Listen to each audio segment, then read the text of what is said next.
Come on. Where are you gonna bring this one? We're gonna bring it back? I wrote a message in my notes that I'm never gonna send to you, saying I'm sorry.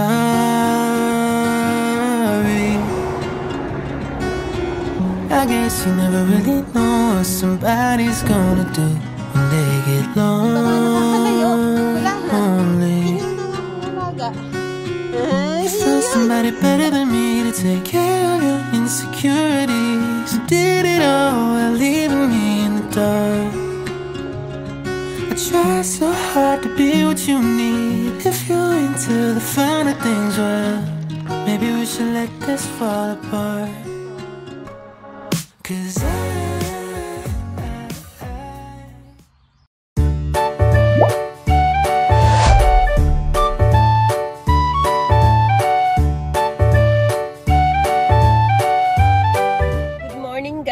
kumusta?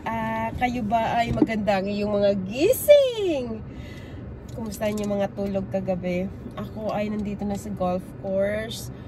Wala actually akong kalaro today. Gusto ko lang mag-practice kasi bukas mayroon akong laro ng golf, which is competition. So, naisip kong mag-practice na lang kasi nung Monday hindi rin ako nakapaglaro ng golf dahil may iba akong errands na ginawa. So, agahan ko ngayon dahil may pasok ako mamayang hapon sa trabaho. At marami din akong gagawin sa garden. Kasi mayroon pa akong hindi natapos na gawin sa garden namin. Yung aking garden ay gubat na. Ayun. Tara at ayusin na natin ang aking gamit sa golf at tayo maglaro na. Baba ko lang yung aking golf bag and then ilagay ko yung mga dapat ilagay dito sa golf bag na to. Actually, nagdadala ako ng pagkain, of course, ng snacks at hindi mawawala ang aking tubig. This time, kung makikita nyo, mayroon akong banana. Pero, ayan yung bananang yan. Usually, mayroon akong KitKat. Kaya, di ba, pag sa mga grocery haul ko, naglaro ako ng golf, the next day, may KitKat ako. Sugar rush. And then, dito naman, ayan, tinapon ko ang gulong ng aking electric trolley. Ang trolley na ito ay bigay lang sa akin ng kalaro ko o yung parati kong kapartner sa mga competition dito, which is si Rhoda. Thank you so much, Rhoda. And ito yung luma niyang electric trolley, which is very, very good actually. Still going. So, ayan. Fixing lang natin siya. Lagay natin ng battery. Tapos, of course, sarado natin yung aking sasakyan. Then, ilalagay ko na yung aking golf bag dito na sobrang bigat. Hindi ko malaman kung bakit. Usually, kaya siguro siya mabigat kasi men's club yung aking ginagamit na pamalo. Naghahanap actually ako nag-iisip ako kung papalitan ko ang aking golf set or aking golf club ng pangbabae. Pero, dahil sanay na ako sa panlalaki na golf club, kailangan kong mag-adjust kung magpapapalit ako. At kailangan ko ng pumunta sa isang professional golfer na alam na magtuturo sa akin kung ano dapat na golf club ang aking gagamitin or bibilhin. Pero at the moment, I'm still happy, I'm still satisfied with my old golf clubs. Alright? So, let's go and let's have a fun! Ayan na nga, paakyat kasi nagpa-park ako dito sa baba para pagbalik ko after 18 holes, nasa baba lang yung aking sasakyan. Let's go to hole number 1. And it's very nice day, as of course. At iyan na nga, magti-tee off na si ako. Like I said, this is only a practice game.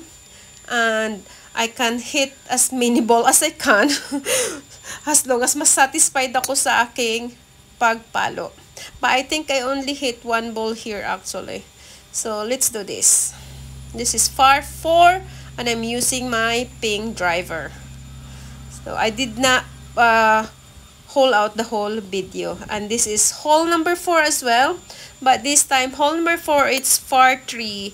But I am using my tree wood is just because parang Let's parati hold akong out napupunta this sa hole number 4 from there. right side pag And ang I just driver ko ang use aking gamit. my 3 May wood explanation ako because dito now. I think gamay ko yung 3 wood ko sa hole na to. Yung driver ko kasi pumupunta ang bola ko dyan sa mga kapunuan na yan. So ngayon naman ang bola ko ay nag-end up sa bunker kasi may bunker dito.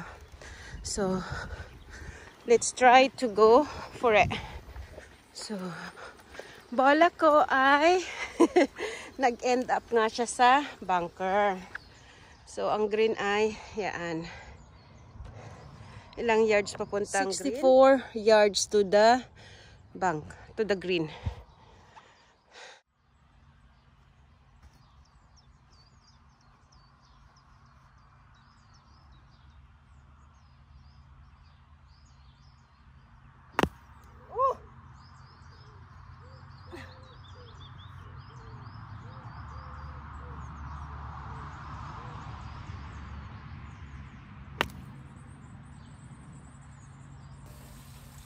So after nating gamitin or pumalo sa bunker, we should rake yung ating napaluan para naman sa mga susunod na player ay hindi sila mahihirapan kung pumunta yung bola nila dun sa area kung saan ako nakatayo or pumalo, hindi malalim yung kanilang papaluin. So ayan, let's go to the green. Like I said, I'm really sorry. I said earlier it's a par 3, but hole number 4, it's a par 4.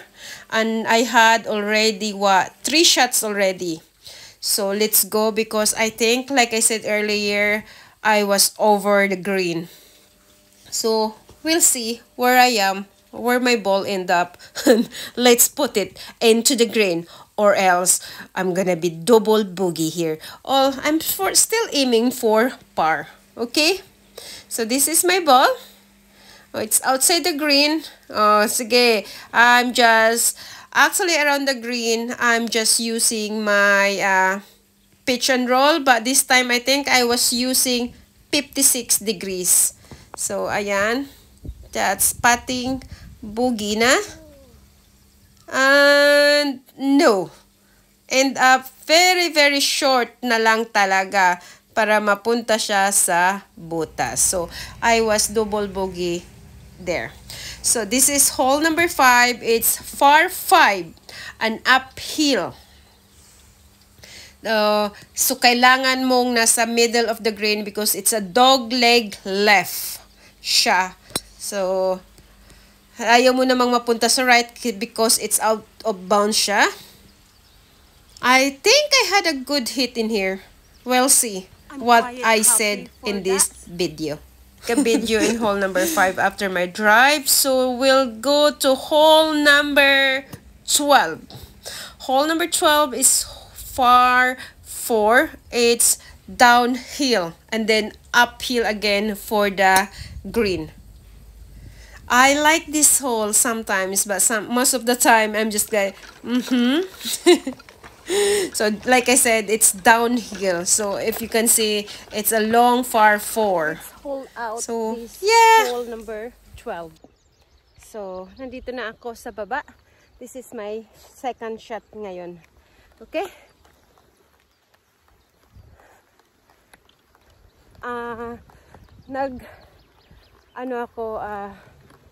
Shot ako ng 2 bola actually. Pero parehas lang din sila ng layo. Ganun lang din.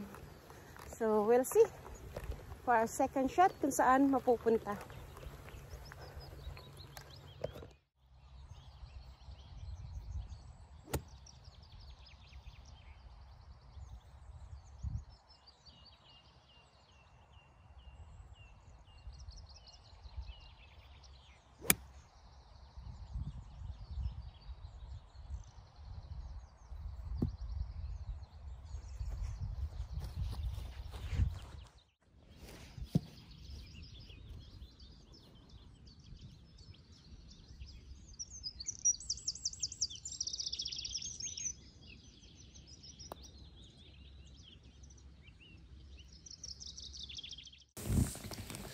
So this is my 4th shot.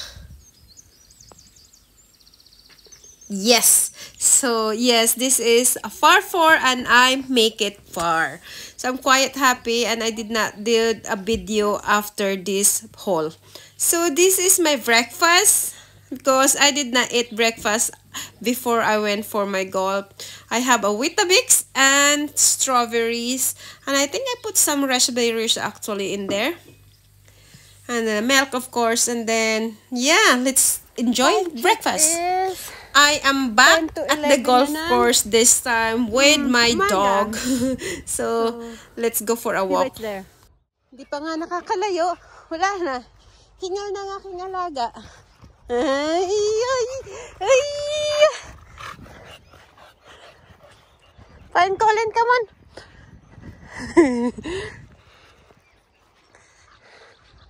So, kaya ko siya dito parating walking kasi walang ibang aso.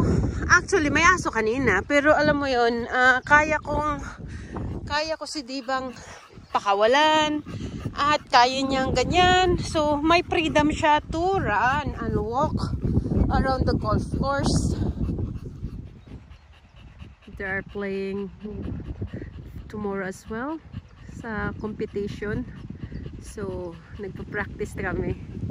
Well done! And I am back home. Yung kapitbahay ko ay nagpipintura na sa aking bakod kasi nga wala na akong time. So, tapos na yan dyan ang area na yan. And dito naman siya sa kabila in a wee while. So, ayan na nga guys. At ako'y magsasampay muna ng aking mga dapat isampay bago ako lalayas. Kasi I need to go to Inverness for a massage. Samahan niyo ako at pupunta tayo ng Inverness. May bibilhin lang ako at magpapamasahe siguro ako kasi sobrang sakit na yung katawan ko. I know, ang side hustle ko dito sa Scotland ay nagmamasahe din. Pero hindi ko kaya masahiin yung sarili ko. So, let's go! Arrived in Inverness already, and let's go to find the massage parlor. So I usually go to a Thai massage here since I always had a very bad back.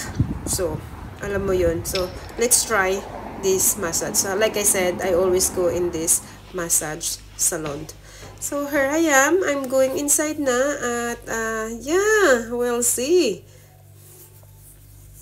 And this is the room. So, minsan, ako at yung kaibigan ko, nagsasabay kami magpamassage. So, now, I'm going to Tiki Maxx to find something. I am really looking for Diva's bed because her old bed, it's burst already. And she needs a new bed. Oh, my video is really like, what happened here?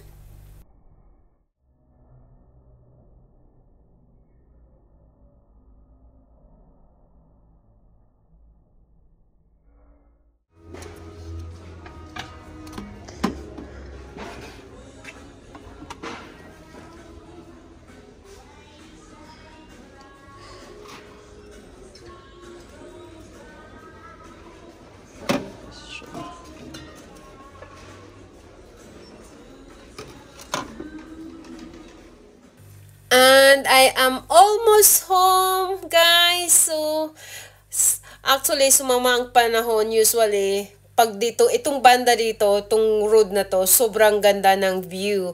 And also, may malaking camper van akong sinusundan. So, let's go home and let's go home. Tingnan ako dito sa bahay at may isang happy. Happy? What is that? Ang kalat ng bahay namin. Hello?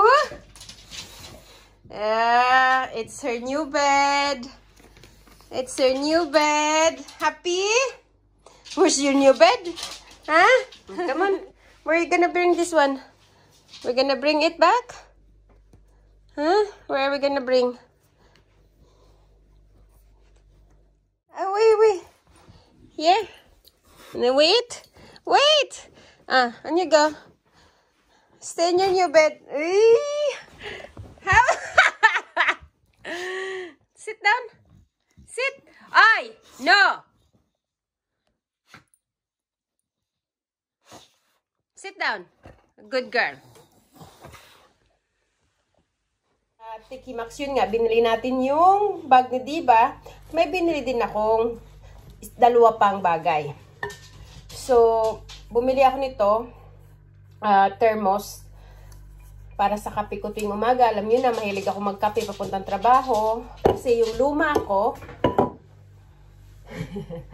ayan, 4 years na to. Galing pa to sa kaibigan namin sa Netherlands ata. Ngayon nasa Norway na sila. Yan, oh. Para naman may pang exchange tayo. Tapos, bumili ako ng seasoning sa Tiki Max kasi mas mura siya. Ayan.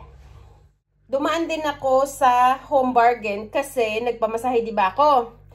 Na bigla to nung sa stretching. Ang sakit-sakit talaga. Sabi nung nagmasahe sa akin, bukas sasakit pa lalo yan, uminom ka ng paracetamol. So, dumaan ako ng Home Bargain.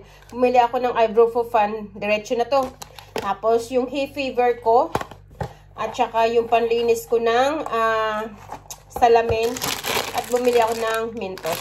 Yan lang.